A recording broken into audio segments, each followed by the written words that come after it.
That's what I have to say. Sorry. Honorable Put the Minister. question. అధ్యక్ష, ఏ ప్రశ్నకు సమాధానం అవునండి. బి ప్రశ్నకు ప్రకృతి వ్యవసాయంపై జాతీయ మిషన్ పథకం కింద 42.07 కోట్ల వ్యయంతో 61,125 ఎకరాల విస్తీర్ణంతో 489 క్లస్టర్లలో ప్రకృతి వ్యవసాయాన్ని ప్రోత్సహించాలని ప్రతిపాదించడమైంది. కేంద్ర ప్రభుత్వంపై విషయం కోసం వార్షిక కార్యాచరణ ప్రణాళికను మంజూరు చేసి 25-26 ప్రస్తుత సంవత్సరంలో రాష్ట్రంలో అమలు చేస్తున్నది. సేంద్రీయ వ్యవసాయాన్ని ప్రోత్సహించడానికి రూపొందించిన పీకేవీవై పథకాన్ని రాష్ట్రంలో 300 హెక్టార్లకు వర్తింపజేస్తూ 3 ఆకాంక్షాత్మక జిల్లాల్లో పాక్షికంగా అమలు చేయడం జరిగింది. అయితే 61,125 ఎకరాల ప్రాంతంలో 25-26 రబీ నుండి ఎంఎస్ఎంఎన్ అమలు కోసం చేపట్టడం అయింది. జిల్లాల వారి ప్రాంతం వివరాలను అందజేయడం జరిగింది. అధ్యక్ష, డి ప్రశ్నకు సమాధానం 8,551 మంది రైతులను నమోదు చేసి సేంద్రియ రైతులుగా ధృవీకరించడం జరిగింది. జిల్లాల వారి వివరాలను అందజేయడం జరిగింది. Honorable Member.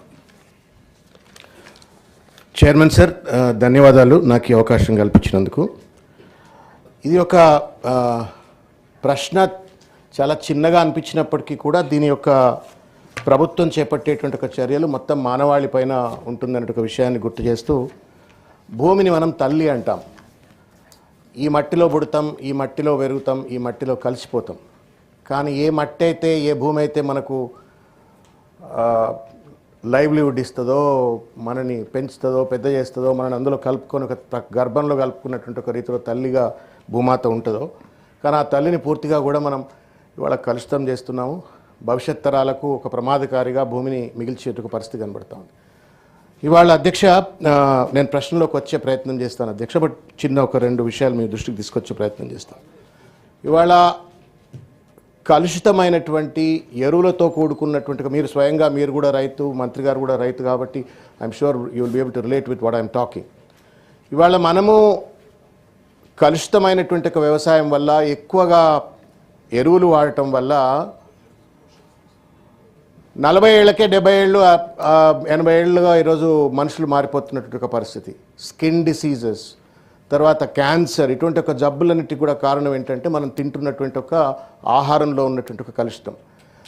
అయితే చాలా రాష్ట్రాలు చాలా అగ్రెసివ్గా ఆర్గానిక్ ఫార్మింగ్ని కానీ, న్యాచురల్ ఫార్మింగ్ని కానీ, వీటన్నిటిని కూడా పెద్ద ఎత్తున ప్రమోట్ చేస్తూ ఉన్నాయి. కానీ తెలంగాణ రాష్ట్రంలో ఇంకా పూర్తి స్థాయిలో అమలు చేయవలసిన అవసరం ఉంది. ఎందుకు అవసరం చేయవలసిన అవసరం ఉంది అంటే, ఒకటి మానవాళికి ఉపయోగకారిగా ఉంటుంది అని చెప్పని, భవిష్యత్ తరాలకు ఒక మంచి హెల్దీ అండ్ వెల్బీయింగ్ సొసైటీని ఇవ్వడం కోసంతో పాటుగా సస్టైనబుల్ డెవలప్మెంట్ గోల్స్ను ఒకవేళ ప్రభుత్వం అచీవ్ చేయాలన్నా తప్పనిసరిగా సేంద్రీయ వ్యవసాయాన్ని పెంచవలసిన అవసరం ఉంది. అదేవిధంగా నెట్ జీరో గోల్స్ ఏదైతే UN గోల్స్ ఏదైతే ఉన్నాయో వాటిని అచీవ్ చేయాలంటే కూడా మీరు పెద్ద ఎత్తున ఈ యొక్క సేంద్రీయ వ్యవసాయాన్ని పెంచవలసిన అవసరం ఉందని చెప్పని తెలియజేస్తాను అధ్యక్ష. Thanks to our former chief minister KCR garu, he stabilise the agriculture sector in Telangana. గత ప్రభుత్వం పెద్ద ఎత్తున వ్యవసాయాన్ని మొత్తగా స్టెబిలైజ్ చేసి పడేసింది. దేశం గర్వించేటువంటి ఒక రీతిలో ఇవాళ మనం ధాన్య ఉత్పత్తిని మన రైతులు పండిస్తూ ఉన్నారు.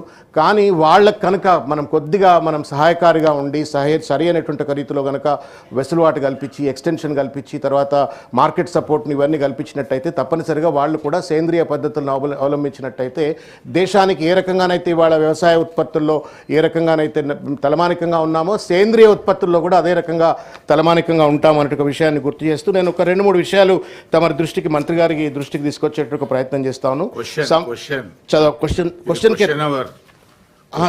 రెండే విషయాలు సార్. స్పెసిఫిక్గా మీరు ప్రశ్న అడగండి. అదే అడుగుతున్నాను సార్, నేను అడుగుతున్నాను.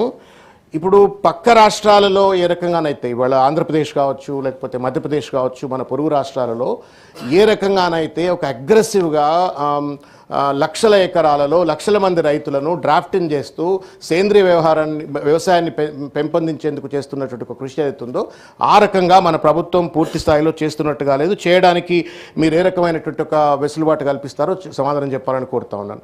రెండవది, the seeds is the very biggest link in the మొత్తం దీంట్లో కూడా విత్తనాలు అనేటువంటి ఇవాళ విత్తనాలు అని అంటే అంత కల్తీ విత్తనాలు లేకపోతే పెద్ద పెద్ద బడా కంపెనీలు సప్లై చేసే విత్తనాలు ఉంటాయి.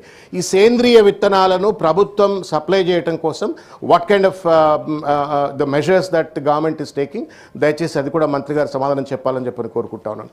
మూడవది ఎక్స్టెన్షన్ కోసం ప్రభుత్వం ఏం చేస్తూ ఉంది. గత ప్రభుత్వం కేసీఆర్ గారి యొక్క నేతృత్వంలో రైతు వేదికలు పెద్ద ఎత్తున ప్రతి గ్రామంలో కూడా కట్టినారు. వాటిని వినియోగించుకోనైనా సరే రైతు వేదికల ద్వారా రైతులను ఎడ్యుకేట్ చేయడం కోసము ఈ సేంద్రియ వ్యవసాయాన్ని పెంపొందించడం కోసం ఏ రకమైన చర్యలు చేపడతారో దయచేసి అది చెప్పాలని చెప్పని కోరుతా ఉన్నాము. తర్వాత ఇంకొక ముఖ్యమైన విషయం ఏంటంటే అధ్యక్ష 30 సెకండ్స్ సప్లిమెంటరీలో ఓన్లీ 2 నేను కొత్తవాడిని అధ్యక్ష, కాబట్టి నాకు కొంత వెసులుబాటు ఇస్తే ఇవ్వండి అధ్యక్ష. ఇది ప్రజలకు సంబంధించింది అధ్యక్ష, రాజకీయాలకు సంబంధించింది కాదు అధ్యక్ష. దయచేసి శ్రావణ్ కుమార్ గారికి బాగా సభలలో మాట్లాడే మంచి నైపుణ్యత ఉంది, దాంట్లో ఏమీ అనుమానం లేదు. కానీ క్వశ్చన్ అవర్లో ఓన్లీ 2 సప్లిమెంటరీస్ మాత్రం అడగాల అధ్యక్ష. ఇది ప్రజలందరికీ సంబంధించింది, మనకు కూడా సంబంధించింది అధ్యక్ష. మనం కూడా అన్నం తింటున్నామా ఎరువు తింటున్నామా అర్థం కాని ఒక పరిస్థితి, కాబట్టి ఇది ప్రజలకు సంబంధించింది. దయచేసి అవకాశం అధ్యక్ష. చివరిగా ఇంకొక ముఖ్యమైన అంశం ఏంటంటే అధ్యక్ష, రైతులకు ఒకవేళ గనక సేంద్రియ వ్యవసాయం పోయినట్టయితే what kind of incentives that the government is providing అని చెప్పని కూడా సమాధానం చెప్పాలని చెప్పని కోరుతా ఉన్నాను. సరిగా మీరు రిస్ట్రిక్షన్స్ ఉన్నాయి కాబట్టి నేను I'm sitting down. Thank you. Honourable minister గారు. అధ్యక్ష, శ్రవణ్ గారికి ధన్యవాదాలు. ముఖ్యంగా ఈ సేంద్రియ వ్యవసాయం కేంద్ర ప్రభుత్వం పరంపరగతి కృషి వికాస్ యోజన అనే దాంట్లో సబ్ కాంటినెంట్కి పెట్టారు అధ్యక్ష. అయితే శ్రవణ్ గారు కొత్త కాబట్టి గత ప్రభుత్వంలో నేను కూడా కొన్ని రోజులు ఉన్నా కాబట్టి మీకు కూడా అనుభవం ఉంది. 60-40% మీద పెట్టారు అధ్యక్ష. 60% కేంద్రం నిధులు ఇచ్చేటట్టుగా 40% మనం పెట్టుకోవాలన్నట్టుగా. దురదృష్టవశాత్తు ఆ 10 సంవత్సరాల్లో కేంద్ర ప్రభుత్వం యొక్క పథకాలు ఏవి కూడా తెలంగాణ ప్రభుత్వంలో అమలు జరగలేదు అధ్యక్ష. దానివల్ల ఈ యొక్క కార్యక్రమం పక్క రాష్ట్రాల్లో జరిగినంత ఉధృతంగా జరగలేదు.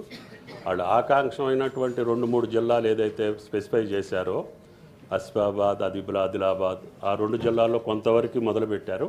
తర్వాత ఈ 60-40%లో మనం నిధులు ఇవ్వకపోవటం మూలాన ఆ పథకం నిలిచిపోయింది. దాన్ని ఈ ప్రభుత్వం రేవంత్ రెడ్డి గారి ప్రభుత్వం రివైవ్ చేసి ఈ రోజున వాళ్ళు ఇచ్చినటువంటి అమౌంట్కి ధీటుగా మనం కూడా రిలీజ్ చేసి ఈ సంవత్సరం నుంచి మొదలు పెడుతున్నాం అధ్యక్ష.